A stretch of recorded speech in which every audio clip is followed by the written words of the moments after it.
Thank you for coming along this evening. Skipper's briefing for Cows Week 2022. Great to see you all here, and I'm glad you all brought the sunshine with you, although those of us that live here know it's always sunny on the Isle of Wight.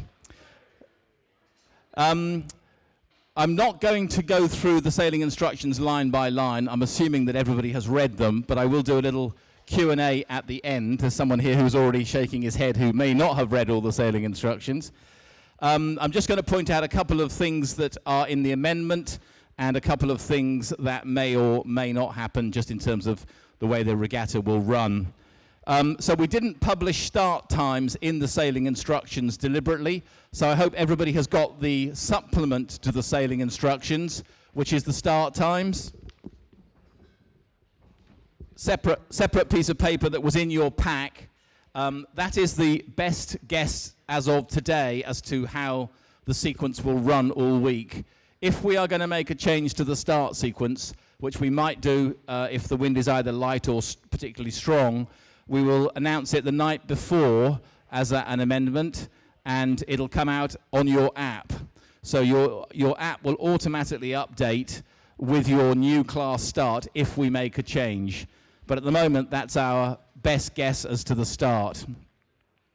The structure of the regatta is very similar to last year, so a lot of starts on the Royal Yacht Squadron line. Tomorrow, the boats who start on the squadron line are going to go west. The little boats will race in the west and finish under spinnaker. This is the current plan. I'm not the race officer. It's the current plan, so please do check in the morning that this hasn't changed, but I suspect it won't. The little boats will finish with spinnakers coming down the green, and some of the bigger boats will go to the west, loop back to the east, and finish at the Breakwater. So in the sailing instructions, there has been a couple of amendments, a couple of gremlins crept in, as they always do. The biggest one to be aware of is that in the list of marks in the sailing instructions,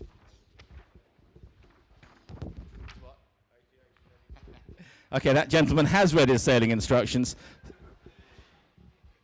So on page 11, somehow Breakwater finish line got called 88 in that list of marks. How that happened inside a computer when it hasn't changed in a decade is anybody's guess. It is actually 83, which is what it says on all of the diagrams. So the diagrams are correct at 83, and the list of marks is wrong. There is an amendment has been issued to clarify that, but I'm just pointing it out in case that comes up. So first, free beer to the gentleman here in the blue shirt who had read his sailing instructions. There is also, on page 12, Breakwater finish line, the dotted blue line only goes halfway across the finish line. We do know how that happened. But obviously, the Breakwater finish line goes all the way between the Finnish boat to the south and the big buoy, which is to the north.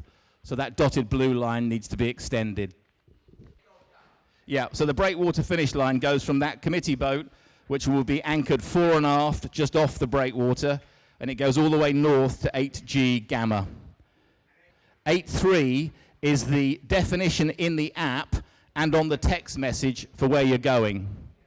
So the buoy has got one designation, and the finish line's got a different. So if you're finishing on the Breakwater line, the app and the text message would say 8.3 and finish. 8.3 being where you are finishing. Okay? All of the other amendments are relatively small things tidying up when you can swim the bottom of an XOD1 design. If there's any XOD sailors here, you've got about another 3 hours to get out there and swim the bottom. Otherwise, it's too late. If you do that, you're taking Cows Week too seriously, by the way. You should have done it yesterday. All the other amendments are relatively small, tidy up things. I've clarified the big ones. Is there any questions about the amendment? The notice of race amendment is only there to merge a few classes together. So sports boats have moved into IRC4.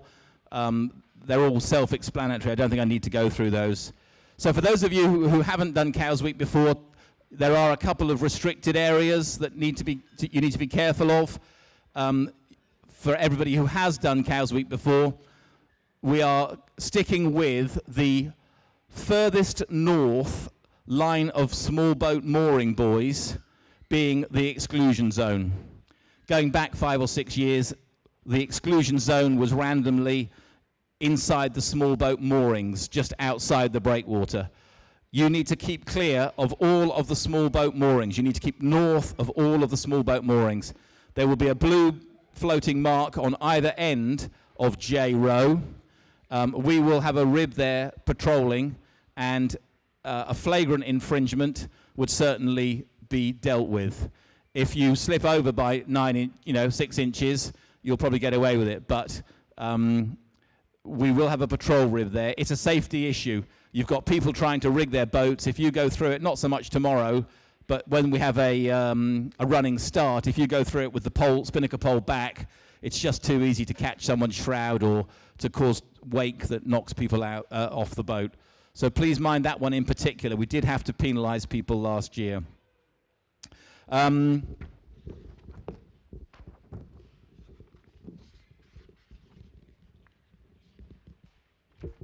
I think in terms of sailing instructions, that is the main issues.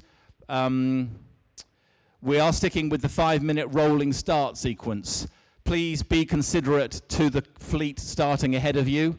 Everybody wants to go and check out the start line, of course, but you need to get out there early enough to do it in one of the fire breaks, one of the 5-minute gaps, or just get out there and observe what the other fleets are doing. Don't forget the start line is a transit.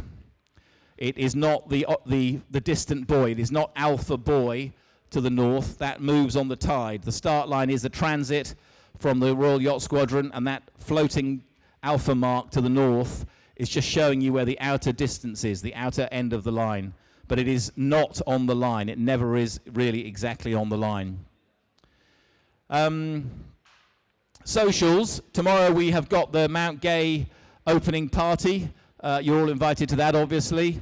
First 400 people get one of the Mount Gay red caps. Everybody should have a wristband for that. Please make sure you're wearing it before turning up. If you need more wristbands, go and see Kate in the front office. Wednesday night, there is a competitors' ball at the Royal Ocean Racing Club. I think we've got 35 tickets for that left, if anybody wants to come to that. It's a black tie, or rather hot for a black tie, I grant you. But it's a black tie or Platinum Jubilee red and white theme. And then obviously on Friday next week, we've got the prize giving. And then we've got a party with DJ Mark Cavell, who annoyingly has got at least one gold medal. How many gold medals has he got? He's got at least one gold medal, and now he's a world-famous DJ. So he's going to come and put some music on, which will be great. So that's next Friday. I'm going to hand over to Barry, who is a pilot here with ABP. The safety issues around Cows Week are important. We obviously share our bit of water with some big boats, of which Barry is one of the senior pilots, and he's going to have a very quick chat about that. Don't forget, you are allowed to use your engine in Cows Week to get out of the way of one of Barry's boats. He annoyingly does bring them through our racetrack. I don't know why you have to do that every year, Barry.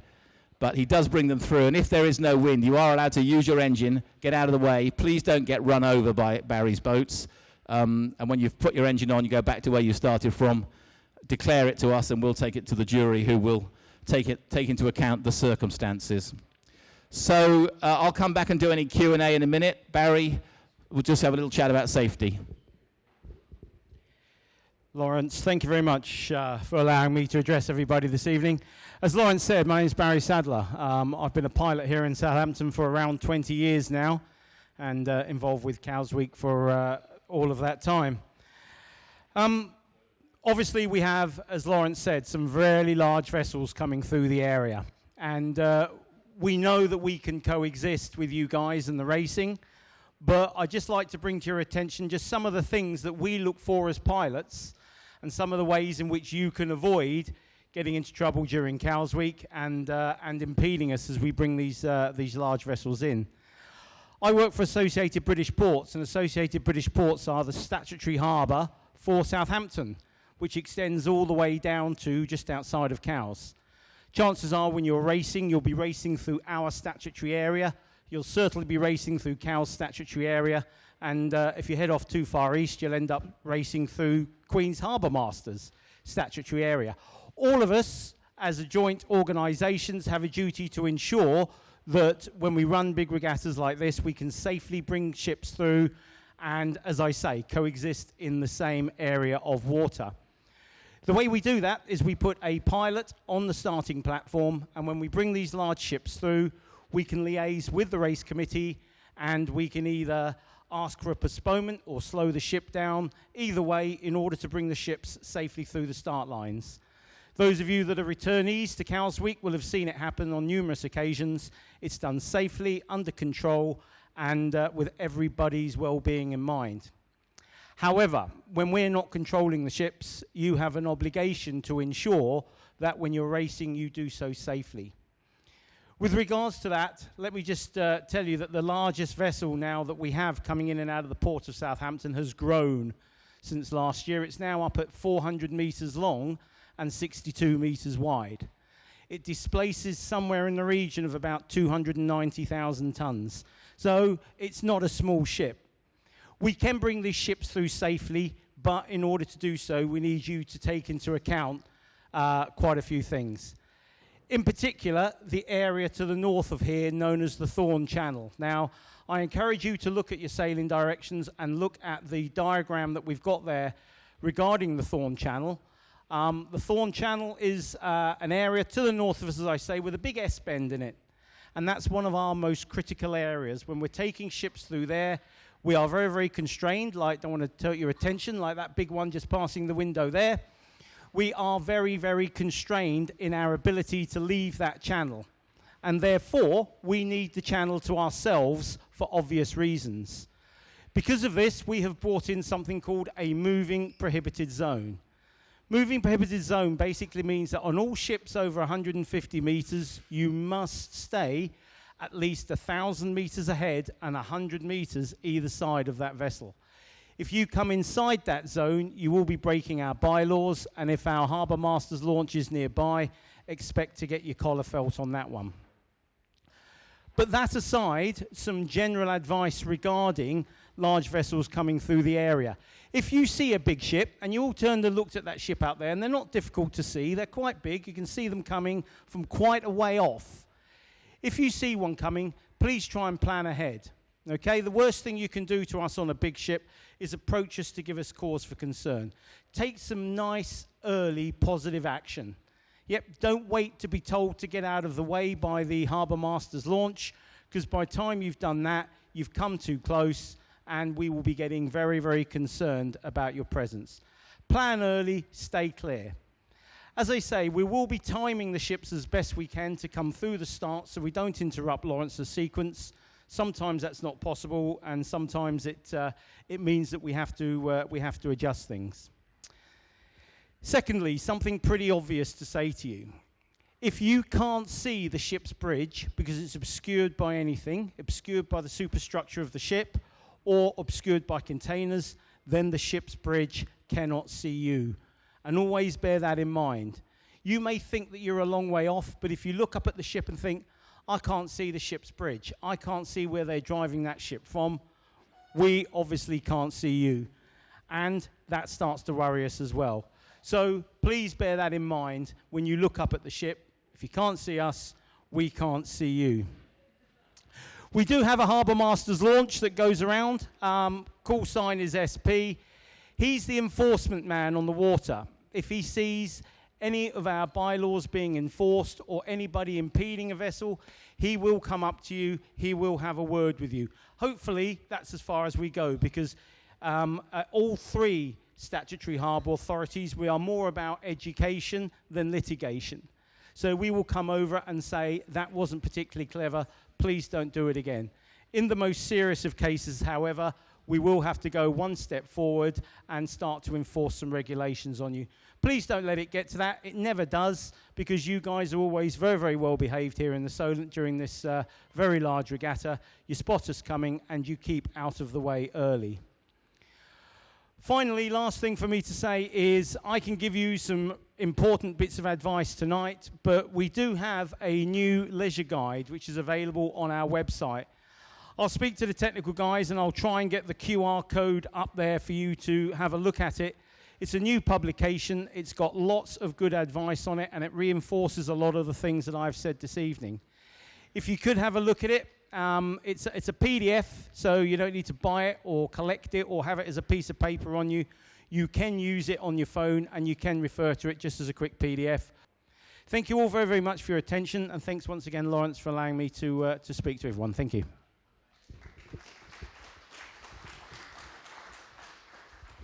Thank you, Barry.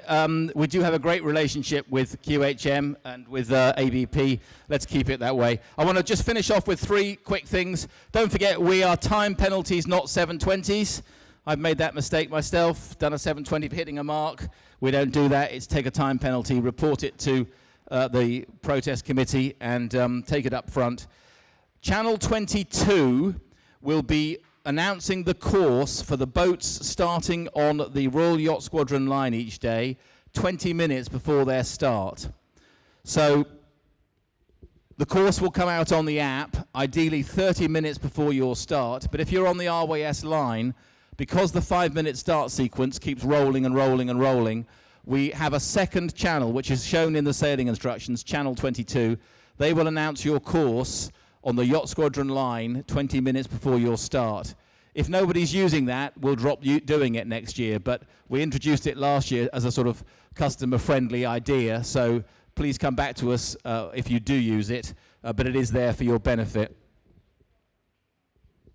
Obviously, there are different channels for each race committee as well, as shown in the sailing instructions. So if you're on a different committee vessel, you will have a different radio channel, as shown on page 8.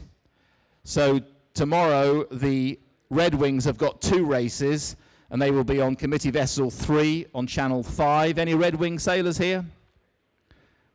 No? Okay. And those who are on committee vessel 1 will be on channel 2, and everybody on the squadron will be on channel 3.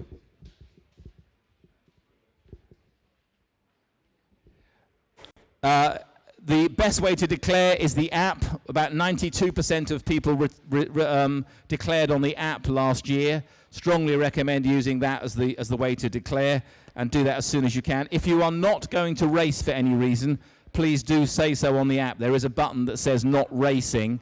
It helps us tremendously if we know you're not out there. The forecast is reasonably benign this year, but when it's blowing 28, 30 knots, the worst thing on the platform is to worry about who's still out on the race course. It makes a huge difference if we know you didn't go to sea. And the only other thing I would say is this year we may use the western line a little bit more. So I'm just going to give that to Barry. Thank you, Barry. The western line is RYS line 2. It's clearly shown in the diagram.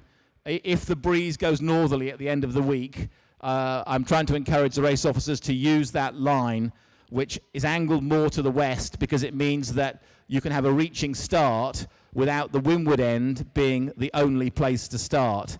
The 45-degree angle means that the boats to leeward are bow forward on the rest of the fleet. So we're trying to get more use of the western line in a northerly breeze. Tomorrow in a southwesterly, it'll all be line 1. But just keep your eyes out for the difference between line 1 and line 2. So I'm going to stop talking. Thank you all for coming. If you've got any questions, please put your hands up. Yeah, that is a very good question. Line 2 is not a transit. Line 1 is the transit, and the lights work. When we switch to line 2, we switch the lights off, and the definition of the line changes as per the sailing instructions, so that it is then the mark that is floating in the water and the big mast at the squadron end. So 1 is a transit, 2 is an actual line between a buoy and a mast. Forecast is great, sunshine a bit tomorrow. A lot of you will come back under spinnakers down the green. Have a lovely day. Enjoy the week, and we will see you tomorrow night at the Yacht Haven for the Mount Gay opening party. Thank you very much.